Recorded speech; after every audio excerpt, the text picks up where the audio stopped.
First reading. A reading from the book of Deuteronomy, chapter 6, verses 2 onwards.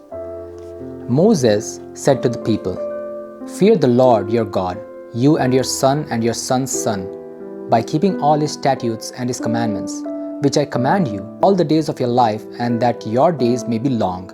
Hear therefore, O Israel, and be careful to do them, that it may go well with you, and that you may multiply greatly, as the Lord, the God of your fathers, has promised you in a land flowing with milk and honey. Hear, O Israel, the Lord our God, the Lord is one. You shall love the Lord your God with all your heart, and with all your soul, and with all your might. And these words that I command you today shall be on your heart." Second reading.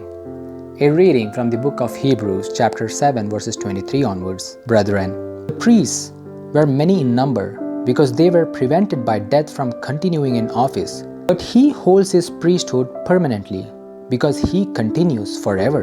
Consequently, he is able to save to the uttermost those who draw near to God through him, since he always lives to make intercession for them. For it was indeed fitting that we should have such a high priest, holy, innocent, unstained, separated from sinners, and exalted above the heavens. He has no need, like those high priests, to offer sacrifices daily, first for his own sins and then for those of the people, since he did this once for all when he offered up himself. The law appoints men in their weakness as high priest, but the word of the oath, which came later than the law, appoints a son who has been made perfect forever. A reading from the Gospel of Mark, chapter 12, verses 28 onwards. At that time, one of the scribes came up and heard them disputing with one another, and seeing that he answered them well, asked him, "Which commandment is the most important of all?" Jesus answered, "The most important is, Hear, O Israel, the Lord our God, the Lord is one.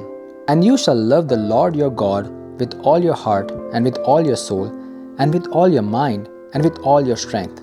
The second is this, you shall love your neighbor as yourself. There is no other commandment greater than these." And the scribe said to him, "You are right, teacher. You have truly said that he is one, and there is no other beside him.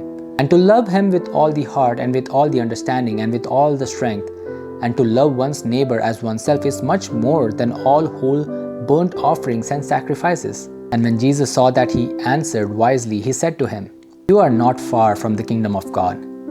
And after that, no one dared to ask him any more questions. This is the word of the Lord.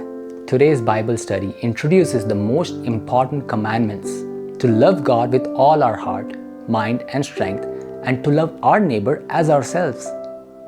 When there is a burning love for God in our heart, it drives us to love others who are God's children.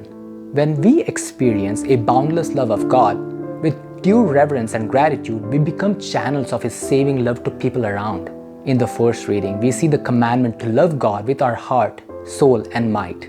The second reading teaches that, unlike other priests, Jesus, who was holy and blameless, made a love offering to God once and for all for the sake of the salvation of the whole world. It was the supreme example of love of God and neighbor. Our life is meant to imitate the Lord and reach out to others who are in captivity of various kinds. Can we, like Jesus, offer our lives as a sacrifice for the sins of the world? This is the best way to participate in the sacrificial offering of Jesus. Even a small act of love can be a great deal for a needy neighbor. Let us cultivate true love of God and love for His people in our hearts.